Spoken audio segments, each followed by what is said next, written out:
Hello. This is John T. Rhapsodes, Esquire, purveyor of awesome old-school audio stories. I bring you a funny one today from 1871 called A Burlesque Autobiography by America's favorite smart aleck, Mark Twain.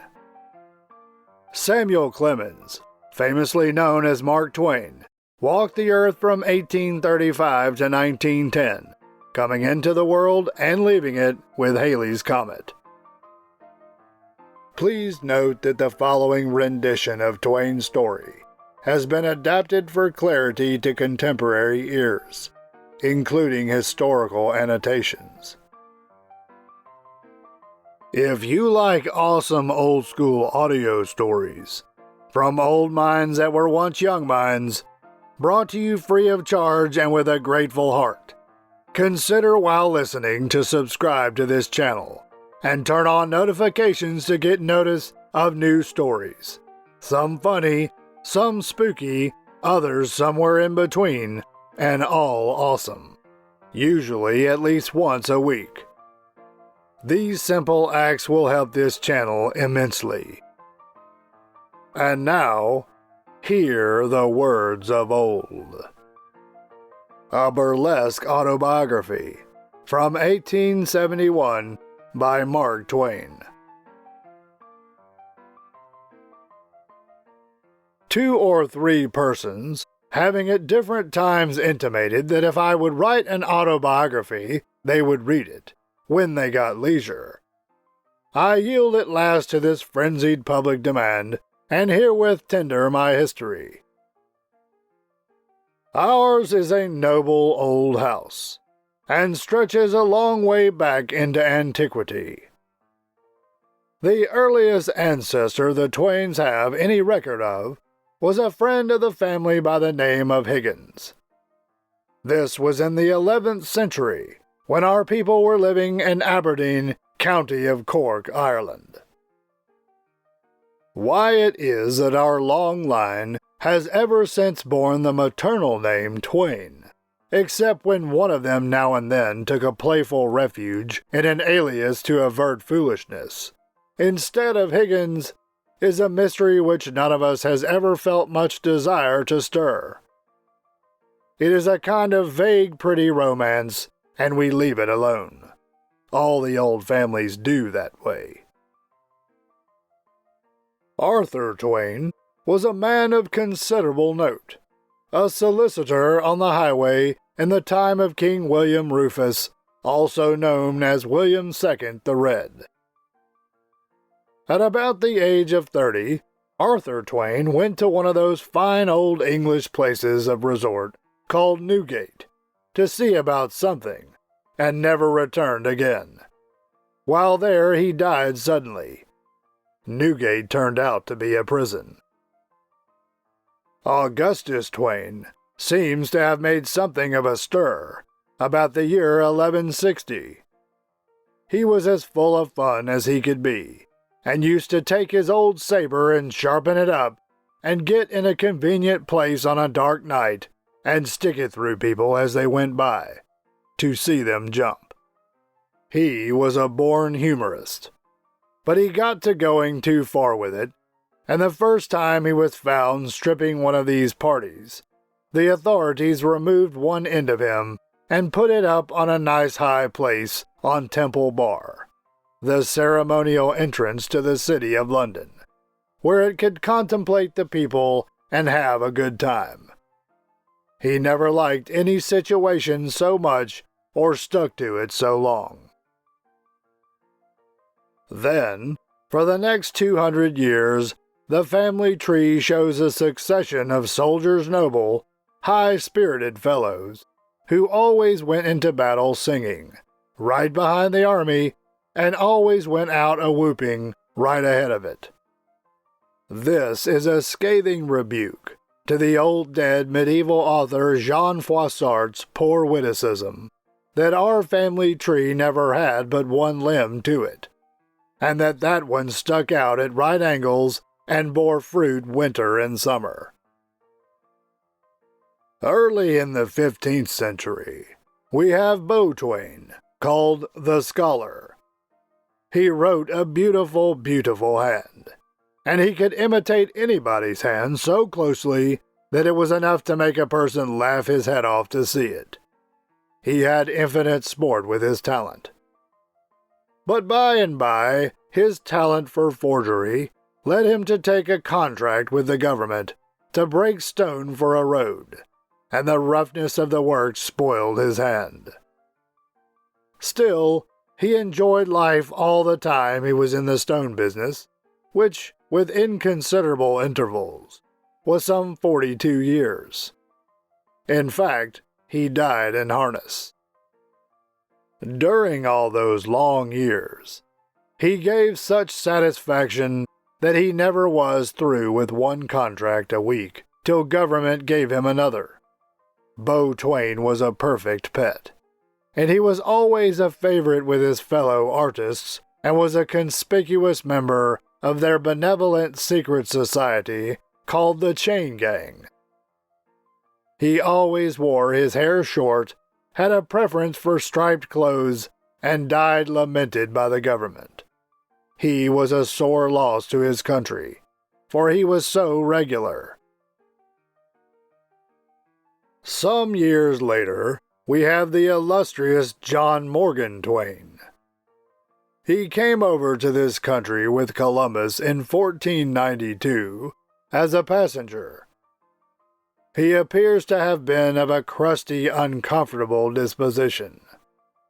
He complained of the food all the way over, and was always threatening to go ashore unless there was a change. He wanted fresh shadfish. Hardly a day passed over his head that John Morgan Twain did not go idling about the ship with his nose in the air, sneering about the commander, and saying he did not believe Columbus knew where he was going to, or had ever even been there before. The memorable cry of "Land ho!" thrilled every heart in the ship but his. He gazed a while through a piece of smoked glass at the penciled line lying on the distant water, and then said, "Land be hanged, it's a raft." When this questionable passenger came on board the ship, he brought nothing with him but an old newspaper containing a handkerchief marked BG, one cotton sock marked LWC, one woolen one marked DF, and a nightshirt marked OMR. And yet, during the voyage, he worried more about his trunk and gave himself more airs about it than all the rest of the passengers put together. If the ship was down by the head, he would go and move his trunk farther aft, and then watch the effect. If the ship was by the stern, he would suggest to Columbus to detail some men to shift that baggage. In storms, John Morgan Twain had to be gagged, because his wailings about his trunk made it impossible for the men to hear the orders. The man does not appear to have been openly charged with any gravely unbecoming thing, but it is noted in the ship's log as a curious circumstance that albeit he brought his baggage on board the ship in a newspaper, he took it ashore in 4 trunks, a queensware crate, and a couple of champagne baskets. But when he came back, insinuating in an insolent, swaggering way that some of his things were missing, and was going to search the other passengers' baggage, it was too much, and they threw him overboard. They watched long and wonderingly for him to come up, but not even a bubble rose on the quietly ebbing tide. But while everyone was most absorbed in gazing over the side, and the interest was momentarily increasing, it was observed with consternation that the vessel was adrift, and the anchor cable hanging limp from the bow. Then in the ship's dimmed and ancient log, we find this quaint note. In time it was discovered that ye troublesome passenger had gone down and got ye anchor, and took ye same, and sold it to ye natives from ye interior, saying that he had found it, ye son of a gun. This ancestor, John Morgan Twain, built a commodious jail and put up a gallows. And to his dying day he claimed with satisfaction that he had had a more restraining and elevating influence on the natives than any other reformer that ever labored among them. At this point, the chronicle becomes less frank and chatty, and closes abruptly by saying that the old voyager went to see his gallows perform on the first white man ever hanged in America, and while there received injuries which terminated in his death. The great-grandson of the so-called reformer flourished in 1600 and something, and was known in our annals as the Old Admiral, though in history he had other titles. He was long in command of fleets of swift vessels, well armed and manned, and did great service in hurrying up merchantmen. Vessels which he followed and kept his eagle eye on always made good fair time across the ocean.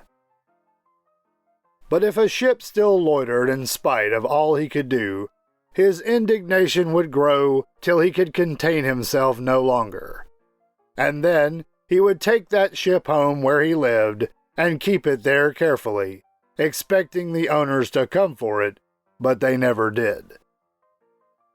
And he would try to get the idleness and sloth out of the sailors of that ship by compelling them to take an invigorating exercise and a bath. He called it walking a plank. All the pupils liked it. At any rate, they never found any fault with it after trying it. When the owners were late coming for their ships, the admiral always burned them, so that the insurance money should not be lost. At last this fine old tar was cut down in the fullness of his years and honors, and to her dying day his poor heartbroken widow believed that if he had been cut down 15 minutes sooner, he might have been resuscitated. Charles Henry Twain lived during the latter part of the 17th century, and was a zealous and distinguished missionary. He believed he had converted 16,000 South Sea Islanders.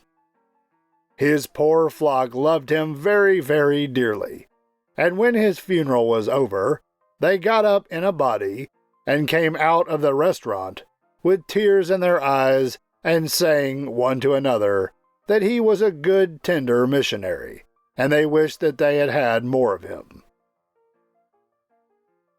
Pago Chihuahua Puckatakiwis, or Mighty Hunter with a Hog Eye Twain, adorned the middle of the 18th century, and with all his heart he tried to aid the French against the British oppressor General Braddock and his young Major Washington, also British at the time, during the French and Indian War in the 1750s. It was this ancestor who fired 17 times at our Washington from behind a tree. So far, the beautiful romantic narrative in the moral storybooks is correct. But when that narrative goes on to say that at the 17th round the awe-stricken ancestor said solemnly that that man was being reserved by the Great Spirit for some mighty mission, and he dared not lift his sacrilegious rifle against him again, the narrative seriously impairs the integrity of history. What he did say was, "It ain't no use. That man's so drunk, he can't stand still long enough for a man to hit him. I can't afford to fool away any more ammunition on him."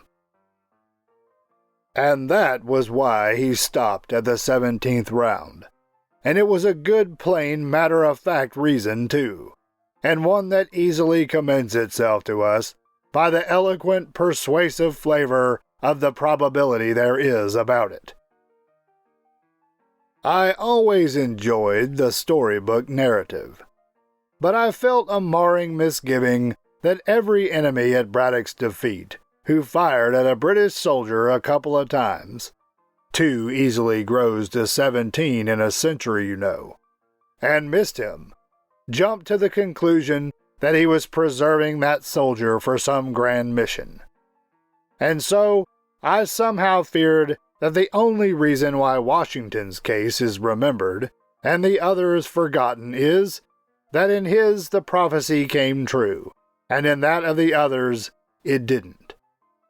There are not books enough on earth to contain the record of the prophecies people have made, but one may carry in his overcoat pockets the records of all the prophecies that have been fulfilled.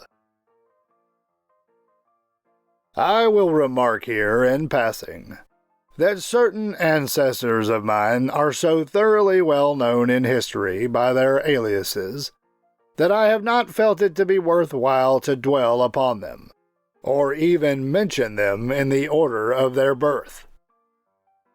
Among these may be mentioned Richard Brinsley Twain, alias Guy Fawkes, the man who tried to burn down the British Parliament and King James in 1605.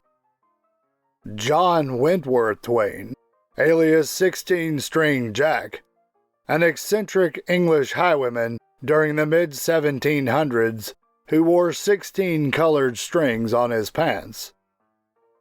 William Hogarth Twain, alias Jack Sheppard, also known as Honest Jack, a famous English thief and prison escape artist. Ananias Twain, alias Baron Munchausen. John George Twain, alias Captain Kidd the Pirate. And then, there are George Francis Train, not Twain, the infamous American entrepreneur who ran as an independent presidential candidate in 1872 and was jailed for obscenity that same year. Tom Pepper, who is said to be such a liar that he was kicked out of hell, Nebuchadnezzar, and Balaam's donkey. They all belong to our family, but to a branch of it somewhat distantly removed from the honorable direct line. In fact, a collateral branch, whose members chiefly differ from the ancient stock in that, in order to acquire the notoriety we have always yearned and hungered for, they have got into a low way of going to jail instead of getting hanged. It is not wise, when writing an autobiography, to follow your ancestry down too close to your own time. It is safest to speak only vaguely of your great-grandfather, and then skip from there to yourself, which I now do. I was born without teeth, and there Richard III had the advantage of me, as referenced in Shakespeare's play of the same name. But I was born without a humpback likewise, and there I had the advantage of him. My parents were neither very poor nor conspicuously honest. But now a thought occurs to me. My own history would really seem so tame, contrasted with that of my ancestors, that it is simply wisdom to leave it unwritten until I am hanged. If some other biographies I have read had stopped with the ancestry until a like event occurred, it would have been a felicitous thing for the reading public. How does it strike you? And that concludes Mark Twain's 1871 story called A Burlesque Autobiography. This is John T. Rhapsodies, Esquire, Purveyor of awesome old-school audio stories. Thank you for listening. You can hear more stories like this in the channel's playlists. Find them by staying tuned for the last 20 seconds of this video and clicking on the end screen icons. You can also go to the channel homepage and click on the playlist tab. If you enjoyed this story, and would like to hear more, please download the YouTube app, create an account, subscribe to this channel, like the video by clicking the thumbs up icon, leave your comments, click the notification bell, and share the videos with your friends, so that they too can hear the words of old.